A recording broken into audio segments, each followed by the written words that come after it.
साथियों, पूरे मध्य प्रदेश को ये मालूम है कि मध्य प्रदेश के पंचायतों के निर्वाचन और नगरीय निकायों के निर्वाचन के संबंध में अभी हाल में माननीय सर्वोच्च न्यायालय ने यह जो है निर्णय दे दिया है कि मध्य प्रदेश सरकार को और मध्य प्रदेश के राज्य निर्वाचन आयोग को कि 2 सप्ताह के भीतर दोनों ही निर्वाचनों के संबंध में नोटिफिकेशन जो है जारी किया जाए और बिना जो है पिछड़े वर्ग के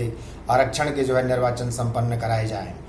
जैसे ही माननीय सर्वोच्च न्यायालय का ये निर्णय है, वैसे ही जो है पूरे लोगों में ये विषय जो है चर्चा का बन गया और ख़ास तौर से सत्ता पक्ष और विपक्ष के बहस का एक मुद्दा भी बन गया है। लेकिन ऐसे मुद्दे पर मैं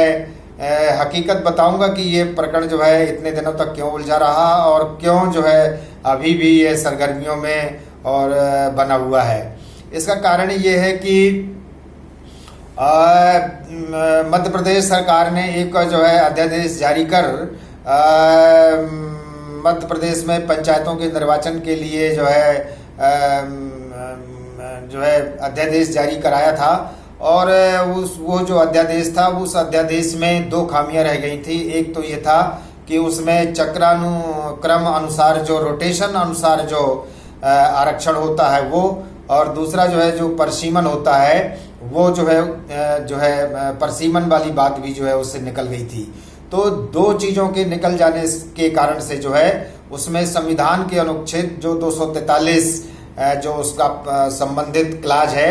उसमें ये प्रावधान है कि पंचायतों के निर्वाचन के लिए चक्रानुक्रम से जो है रोटेशन से आरक्षण होगा और उसमें जो है परिसीमन होगा। तो ऐसी स्थिति में जैसे ही वो अध्यादेश जारी हुआ, अध्यादेश जारी होने के बाद यद्यपि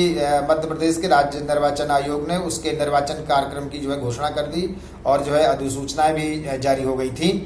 लेकिन उसका जो है ये परिणाम रहा कि उसमें कुछ 1-2 प्राइवेट व्यक्ति और विपक्ष भी जो है इस सिलसिले में जो है वो न्यायालय चले गए कि जो सरकार के द्वारा अध्यादेश जारी किया गया है वो संवैधानिक नहीं है और ऐसी स्थिति में बिना परिसीमन कराए और बिना जो है उसका चक्रानुक्रम के आरक्षण के इस तरह से चुनाव संपन्न नहीं कराया जा सकता है। तो जब ये बात वहाँ पर आई और सर्वोच्च न्यायालय में ये मैटर जो है जब वहाँ पर सुना गया तो ये मैटर तो था ही था, लेकिन इसके अलावा उसमें माननीय सर्वोच्च न्यायालय ने एक और बिंदु जो है पकड़ लिया कि पूर्व से जो न्यायालय के आदेश थे उसमें निर्देश थे वो ये था कि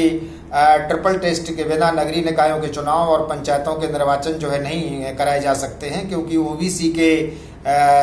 क्राइटेरिया निर्धारण हेतु जो है ट्रिपल टेस्ट की आवश्यकता है। तो एक तो सर्वोच्च न्यायालय के द्वारा जो है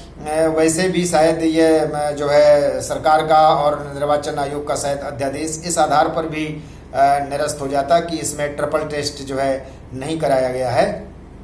लेकिन मेन चीज़ ये है कि जब राज्य सरकार को ये मालूम चला कि उनके अध्यादेश में खामी थी तो उन्होंने फिर अध्यादेश वापस कर लिया और इसको विधानसभा में डिस्कशन करते हुए विपक्ष का भी जो है एक तरह से सहयोग ही लिया कि दोनों सत्ता पक्ष और विपक्ष दोनों विधानसभा में इस बात के लिए सहमत हो गए कि बिना पिछड़े वर्ग के आरक्षण के जो है रिजर्वेशन के बिना जो है चुनाव जो है संपन्न नहीं कराए जाएंगे। तो एक तो ये बात तय हो गई और उसके कारण से वो अध्यादेश वापस ले ली। जब अध्यादेश वापस हो गया तो स्वाभाविक कि राज्य निर्वाचन आयोग ने जो अधिसूचना जारी की हुई थी निर्वाचन की वो उन्होंने जो है निरस्त कर दी। कारण क्या है कि जब अध्यादेश ही वापस ले लिया गया तो फिर वो जो है राज्य निर्वाचन आयोग का जो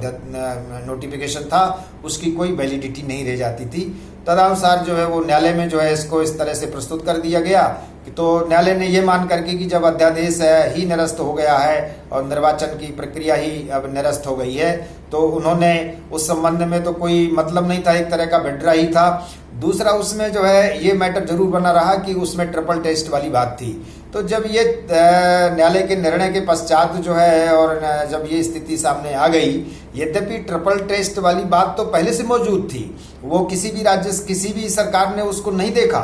और ये कायदे से उनको जो है देखना चाहिए था कि ट्रिपल टेस्ट का वो जो है पालन कराएं। लेकिन सर्वोच्च न्यायालय से इस बात का जो है सब कुछ हो जाने के बावजूद भी 4 महीने में ट्रिपल टेस्ट का जो सही जानकारी है और एक आयोग गठित करके जो जानकारी तैयार कराई जाना थी और जो जानकारी तैयार कराई गई वो सर्वोच्च न्यायालय में जो है सही ढंग से प्रस्तुत नहीं की गई। और उसमें जब बहस हुई तो सर्वोच्च न्यायालय ने बहस के दिनांक को ही जो है यह पहले से ही ये डिक्लेयर कर दिया कि ओबीसी के आरक्षण के बिना निर्वाचन कराने पर कोई आसमान जो है नहीं टूट जाएगा। और बाद में सर्वोच्च न्यायालय ने बिना ओबीसी के आरक्षण के जो है 2 सप्ताह के भीतर जो है निर्वाचन की घोषणा अधिसूचना जारी करने के लिए निर्देश जारी कर दिए। यद्यपि नगरीय निकाय और पंचायतों के निर्वाचन की जो अधिसूचना है वो एक साथ किसी भी हालत में नहीं जारी की जा सकती हैं, भले ही उनकी जो निर्वाचन कार्यक्रम की घोषणा है वो भले एक साथ हो जाए, लेकिन उनका टाइम जो शेड्यूल है अधिसूचना वाला वो अलग अलग ही हो सकता है। उसका मुख्य कारण यह है कि जो अधिकारी रिटर्निंग अधिकारी के रूप में, सहायक रिटर्निंग अधिकारी के रूप में या निर्वाचन से रिलेटेड अन्य जो कार्य हैं वही अधिकारी जो है पंचायतों का निर्वाचन संपन्न कराने के लिए उपलब्ध हैं और वही अधिकारी नगरीय निकायों के निर्वाचन कराने के लिए उपलब्ध हैं। ऐसी स्थिति में अधिसूचना एक साथ जारी नहीं की जा सकती हैं, क्योंकि अधिसूचनाएं जारी होने पर जिस भी निकाय का पहले चुनाव कराते हैं, नगरीय निकायों का या पंचायतों का, उसमें वो अधिकारी जो है उसमें बिजी हो जाते हैं। दूसरा, अभी जो है समाचार पत्रों के माध्यम से अभी जो एक राज्य निर्वाचन आयोग की ओर से जो एक वर्जन जो है सुनने में और पढ़ने में आया है, उसमें यह है कि राज्य निर्वाचन आयोग का शायद ऐसा वक्तव्य निकला है कि उनकी तैयारी नगरीय निकायों के लिए तो पूरी तरह से है, परंतु जो ग्राम पंचायत, जनपद और जिला पंचायत जो त्रिस्तरीय पंचायतों के निर्वाचन होते हैं अभी शायद उनकी वो तैयारी नहीं है। तो ऐसी स्थिति में यदि ओबीसी वाला मैटर नहीं भी माना जाता या राज्य सरकार जो है नहीं भी चाहती, तो भी मतलब एक तरह से राज्य निर्वाचन आयोग को तो मॉडिफिकेशन के लिए एक आवेदन पत्र देना ही पड़ता कि हम दोनों निर्वाचन जो है के संबंध में से अभी पंचायतों के निर्वाचन में तत्काल जो है 2 सप्ताह के भीतर कार्यवाही जो है नहीं करा सकते हैं। दूसरे इसमें ये बात आई कि राज्य सरकार ने पहले ये डिक्लेयर किया उनके मंत्री और गणों ने, बल्कि एवं मुख्यमंत्री जी का वक्तव्य भी मैंने सुना, तो उसमें ये था कि वो रिव्यू जो है पिटीशंस लगाएंगे और जो विपक्ष के नेता है श्री तनखा साहब, उन्होंने कहा कि इस प्रकरण में जो है रिव्यू की कोई बात नहीं है। बाद में ये आया कि इसमें मॉडिफिकेशंस के लिए एप्लीकेशन लगाई जा सकती है और शायद राज्य सरकार ने जो है आज जो है उसको सुप्रीम कोर्ट में मॉडिफिकेशंस के लिए लगाया हुआ है आवेदन, और वो शायद उसमें 17 मई को जो है सुनवाई के लिए माननीय सर्वोच्च न्यायालय के द्वारा तय किया गया है। तो माननीय सर्वोच्च न्यायालय के लिए जो निर्णय अब सुनवाई के लिए जो तिथि 17 मई को दी गई है, उसके सिलसिले में यदि राज्य सरकार ने ट्रिपल टेस्ट के बारे में जो उन्होंने पूरी जानकारी उपलब्ध नहीं कराई थी और अब यदि जानकारी उन्होंने पूरी उपलब्ध करा दी है, तो उसमें 2 चीजें रहती हैं। एक, क्या माननीय सर्वोच्च न्यायालय जो है राज्य सरकार द्वारा उपलब्ध कराई गई जानकारी से इस बार सहमत हो जाते हैं, नंबर 1, और यदि सहमत भी हो जाते हैं और राज्य सरकार इस बात का मतलब जो है प्रचार कर रही है या समाचारों में, न्यूज में ये आ रहा है कि राज्य सरकार ने 35% ओबीसी के आरक्षण के लिए जो है अनुशंसा की हुई है, तो क्या सर्वोच्च न्यायालय जो है उसको 35% रिजर्वेशन की सहमति देंगे या जो है 27% जो है सहमति देंगे? एक और तो अभी दोनों पार्टियों की ओर से, सत्ता पक्ष और विपक्ष की ओर से, उनके जो है चुनाव की तैयारियां भी चालू हो गई हैं और एक और जो विपक्ष है वो ये कह रहा है कि वो 27% के अनुसार जो है विभिन्न कैंडिडेट्स को अपने पार्टी का टिकट देंगे, और जो सत्ता पक्ष है उन्होंने पहले वो ये कह रहे हैं कि हमने 35% की जो है अनुशंसा की हुई है, लेकिन उनका भी ये कहना है कि हम 27% के तहत जो है कैंडिडेट्स को जो है चुनाव में उनकी पार्टी की ओर से खड़ा किया जाएगा। यद्यपि ऐसे पद हैं जो कि बिना पार्टी बंदी के चुनाव के पद हैं, तो जब बिना पार्टी बंदी के चुनाव के पद हैं तो ये जो 27% वाला जो दोनों पक्ष और विपक्ष जो दम्भ भर रहे हैं, तो इसका तो कोई मैं ज़्यादा औचित्य जो है समझता नहीं हूँ, क्योंकि जहाँ पर पार्टी आधार पर जो पदों के लिए निर्वाचन होता है तो उसमें तो ठीक है कि समझ में आता है, लेकिन जिन पदों पर पार्टी के आधार पर, दलगत आधार पर निर्वाचन नहीं होते हैं, वहाँ तो कोई ऐसी बात नहीं है। तो उसमें अभी सर्वोच्च न्यायालय में, चूंकि सर्वोच्च न्यायालय ने तो ये कह दिया कि संविधान के अनुसार जो है निकायों के चुनाव समयबद्ध तरीके के अनुसार होना चाहिए और समयबद्ध तरीके से जो है राज्य सरकार ने निर्वाचन संपन्न नहीं कराए हैं। लेकिन जो ओबीसी के आरक्षण वाली बात है, तो ओबीसी का आरक्षण भी तो संवैधानिक है। संविधान में तो ओबीसी के आरक्षण की जो व्यवस्था दी हुई है, यदि व्यवस्था नहीं दी होती तो वो मैटर सामने ही नहीं आता। तो कुल मिलाकर के ये है कि ओबीसी के आरक्षण के बिना चुनाव संपन्न कराना एक ऐसा जो है वर्ग जो कि 50% से ज़्यादा उसकी इस प्रदेश में आबादी है और ओबीसी वर्ग एक स्टेक होल्डर है और इसमें संवैधानिक व्यवस्था है, तो स्वाभाविक है कि ऐसा वर्ग जो कि उसका हित इसमें जो है लगा हुआ है, स्टेक होल्डर्स है, तो उनके बिना चुनाव कराना तो एक तरह का मतलब जो है काफ़ी कुछ है, एक तरह का मतलब लोगों में इस तरह की भावना की शायद जो है उनके अधिकारों का जो है हनन हो रहा है, तो ये बात तो है। दूसरे यह है कि राज्य सरकारें जो है इसमें समयबद्ध तरीके से उन्होंने ना तो ट्रिपल टेस्ट के बारे में काम किया और ना ही पूर्व में जो है उसको गलत ढंग से वो अध्यादेश जारी किया था। और अभी भी ओबीसी के रिजर्वेशन के संबंध में यदि जो भी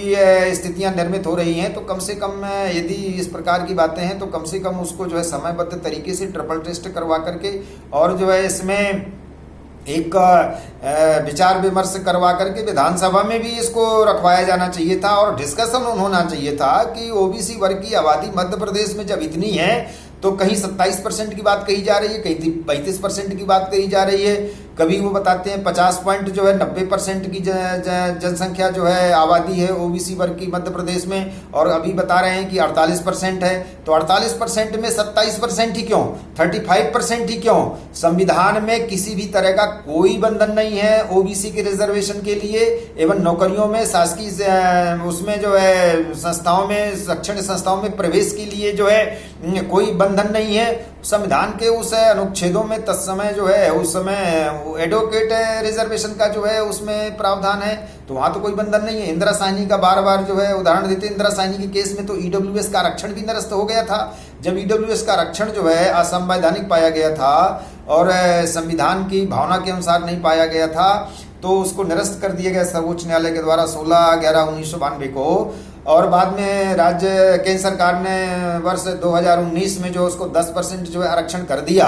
तो इस ओबीसी वर्ग के विभिन्न प्रकार के जो आरक्षण है, चाहे शासकीय नौकरियों के लिए आरक्षण हो, चाहे शैक्षणिक संस्थाओं में प्रवेश के लिए हो, और चाहे नगरीय निकायों और पंचायतों के लिए हो, और चूंकि प्रत्येक राज्य की पूरे देश में अलग अलग स्थिति है, ऐसी स्थिति में संसद को ही जो है इस तरह का निर्धारण कर देना चाहिए था, ताकि बार बार जो है इस तरह की स्थिति निर्मित नहीं हो और बार बार जो इतनी पिटीशंस जो है मतलब